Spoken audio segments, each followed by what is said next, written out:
on se retrouve pour une vidéo, une longue série de vidéos sur les années et les époques qui me touchent particulièrement. Et on commence avec les années 20, sauf qu'avant ça, j'ai fait des recherches. Je voulais pas vous balancer une vidéo comme ça en vous parlant d'un truc que je savais mais je savais pas finalement.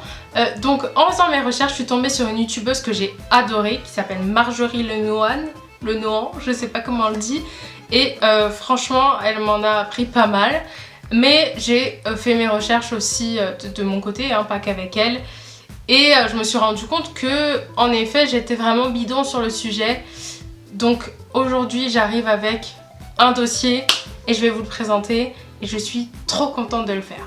Ce qu'il faut savoir, c'est que dans les années 20, les standards de beauté n'étaient pas du tout ceux qu'on a aujourd'hui. Aujourd'hui, plus on est bronzé, plus on a pris le soleil, mieux c'est. Ça veut dire que même quand on est parti en vacances, ça c'est un luxe. Avant, le bronzage était un signe de pauvreté. Donc on évitait, et même pour les peaux métisses et les peaux noires, il existait des crèmes qui blanchissaient la peau, ou bien sinon mettre une carnation beaucoup plus claire que la nôtre. Donc aujourd'hui, je ne me suis pas éclairci le teint, et je suis un très bon exemple puisque je suis métisse.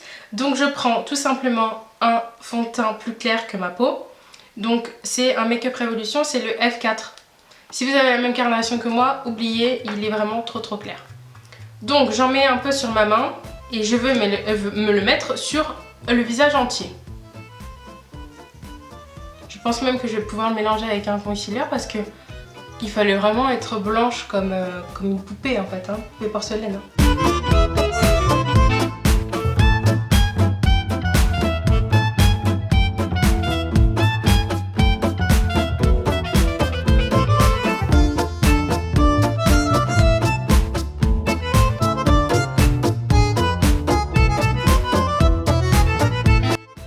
Dans cette vidéo, je vais vous montrer tout ce que j'ai pu trouver dans mes recherches.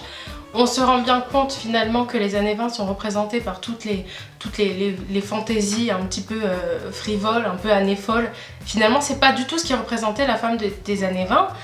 La femme des années 20, celle qui sortait, celle qui avait des enfants, celle qui avait un mari, n'était pas du tout représentée par un maquillage chargé, noir charbon. Pas du tout, ça c'était plutôt dans les grandes soirées festives ou pour les riches même. La femme des années 20 avait un petit maquillage léger avec un teint pâle, une petite bouche et du mascara. En fait le maquillage commençait à être développé et surtout était avant les années 20, pendant la guerre, était destiné aux prostituées. Donc là, on se libère de la guerre, on est des femmes indépendantes parce qu'on a géré le foyer et même on est allé travailler à la place de notre homme qui était au front. Mais on n'est pas non plus libéré au point de devoir se maquiller tous les jours avec un gros maquillage. C'est faux, c'est dans les films, c'est à Hollywood, c'est les riches, c'est les soirées mondaines, c'est pas la réalité des choses. Une fois que mon teint est bien clair par rapport à ma peau, on va pas les juger, c'était comme ça, c'était pas autrement.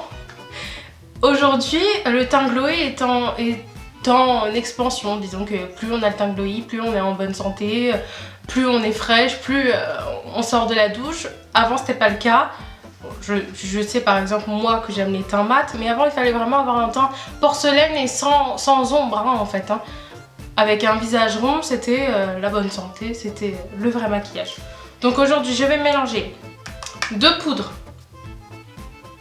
Donc j'ai une poudre un peu plus claire comme ça et une poudre un petit peu plus rosée. Je vais les mélanger les deux parce que je sais pas si ça sera assez clair ça et ça sera certainement trop blanc. Donc je mélange les deux. Je prends mon pinceau.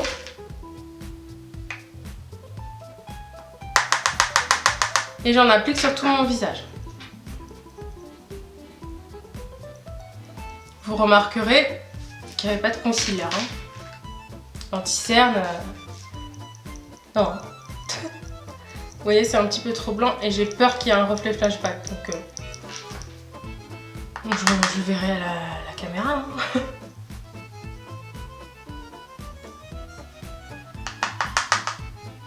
On se déchargeait de bien des détails. Hein. Le maquillage était rapide. Et puis, il n'était pas du tout développé comme aujourd'hui. Enfin, là, c'était le début des grandes marques type Revlon, L'Oréal, tout ça. Donc, puis c'était pas accessible à tous. on utilisait beaucoup de produits chimiques, comme le plomb. Comme je brille facilement, je poudre plus que la moyenne. Je vous avoue que ça va être très compliqué de ne pas avoir d'ombre, parce que c'est vraiment un truc que j'aime beaucoup. Et comme j'ai un visage assez rond, c'est pas un complexe mais presque. Hein. Donc bon, le maquillage m'aide beaucoup, moi j'aime bien avoir un contouring, quoi. Dans la routine du maquillage parfait et le plus courant qu'il existait, il fallait mettre des petites joues rouges pour accentuer ce côté un peu poupée qui était à la mode tout simplement. Donc je prends ce rose là et ce rouge là. Il fallait être chargé. Hein. Et en fait, selon la forme du visage, on faisait plutôt des ronds. Alors qu'aujourd'hui, on étire. Hein. Là, on faisait des ronds juste ici pour avoir des petites joues, de poupée. Hein.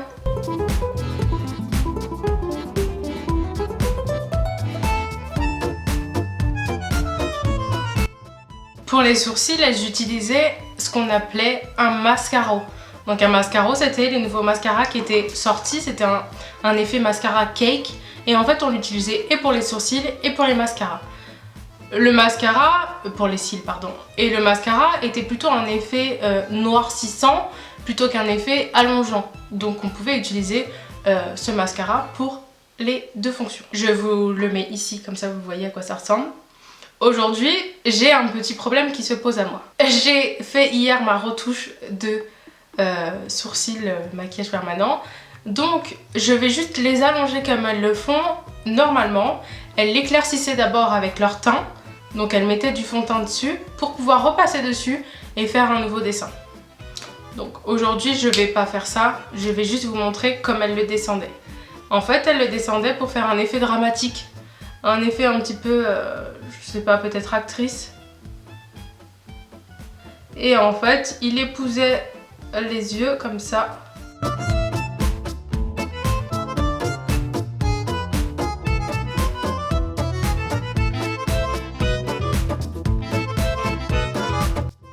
Pour le mascara, je vais donc utiliser un mascara qui est aujourd'hui allongeant et volumateur, ce qui n'était pas le cas avant. Je vous disais juste avant qu'en fait, c'était plutôt noircissant. C'était pour accentuer les cils, quoi. Alors pourquoi je mets pas de fard à paupières, comme je vous le disais? En fait, les fards à paupières étaient souvent représentés sur les photographies ou dans les films un peu foncés. Pour cause, tout simplement, le noir et blanc qui n'était pas du tout le reflet de la réalité. Le noir et blanc a tendance à foncer le bleu qui est traité lors de la photo en fait. Et ressort du coup en beaucoup plus foncé. En fait, c'était quasiment pas la mode du noir et du gris, hein. C'était juste ça pour les acteurs et encore une fois les riches. Mais finalement, les femmes de tous les jours pouvaient mettre du fard à paupières, mais il s'avérait qu'il était beaucoup plus clair que ce qu'on le croit. Il était rose pâle, bleu pâle.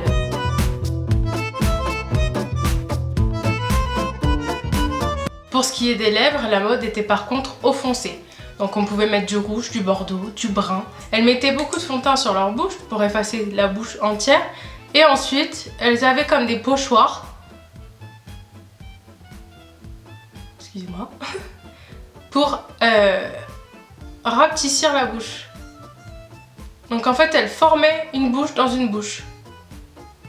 Sans commissure. Alors c'était clairement pas l'année des métis ni des noirs. Hein. Parce que comme vous le voyez, je galère bien comme il faut. Et je suis, comment dire, pas très jolie. Hein.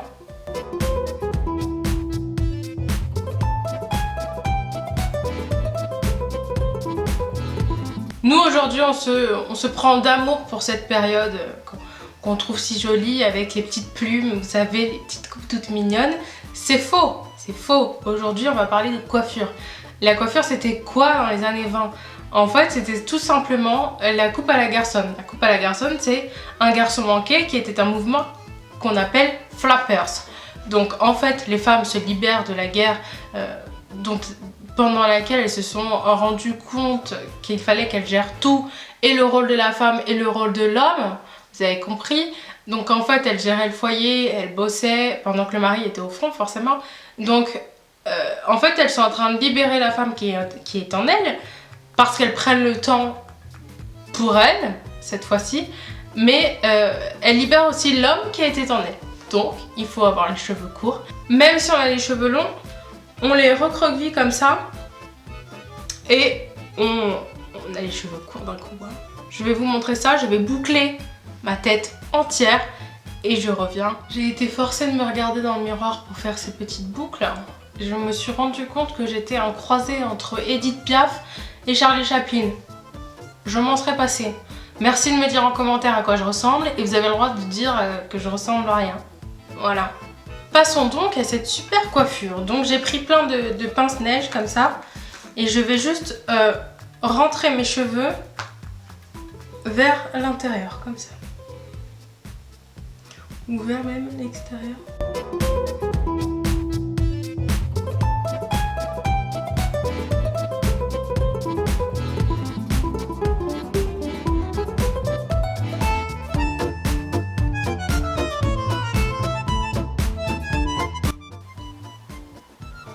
Oh pardon, tout ça m'a donné envie d'un petit thé. Passons maintenant aux vêtements. Alors quand on pense années 20, on pense plutôt ça. Mais en fait c'est plutôt ça. Et oui. Donc on va essayer de faire un saut 100 ans avant et de trouver une petite tenue adéquate 100 ans après. Ici devant devant vous. Je vais essayer de troquer mon petit pull pour... bref. Me voilà nouvellement vêtue. Et en fait, je vous explique. On imagine plutôt qu'une femme des années 20, c'est ça. Mais en fait, ce n'est pas ça dans le cas où ces robes-là s'arrêtent au-dessus du genou. Ce qui n'existait pas dans les années 20. Dans les années 20, c'était soit le genou, soit en dessous du genou. En plus de ça, on portait souvent des vêtements plus ou moins amples pour cacher toutes les formes. Alors il fallait pas avoir une énorme poitrine, donc on utilisait des gaines pour plaquer les seins contre le corps. Il fallait pas avoir d'énormes hanches, mais quand même il fallait en avoir un petit peu. Il fallait pas être très très grosse. Disons que la norme n'était pas non plus maigre, mais il fallait pas être bien portante. Donc on mettait des robes larges pour pouvoir danser puisqu'on était libérés, hein, quand même, avec toutes ces conditions. Donc on ressemblait plus à ça. On va ensuite mettre l'accessoire phare, c'est le chapeau cloche, le bob cloche en fait. C'est une cloche qu'on enfonce et qui cache quasiment la totalité de cette coupe qu'on aura pris 20 ans à préparer. Et on termine cette vidéo en beauté avec le bob cloche qui est typique et non pas le petit bandeau avec la petite plume. Non, désolé. Désolée de te l'apprendre. Si t'es pas encore abonné, abonne-toi. Si t'as kiffé, dis-le moi et même mets un pouce. Et si t'as pas kiffé, mets un pouce, c'est pas grave, on prend tout, on a dit. Et si je te l'envoie, tu peux le rattraper.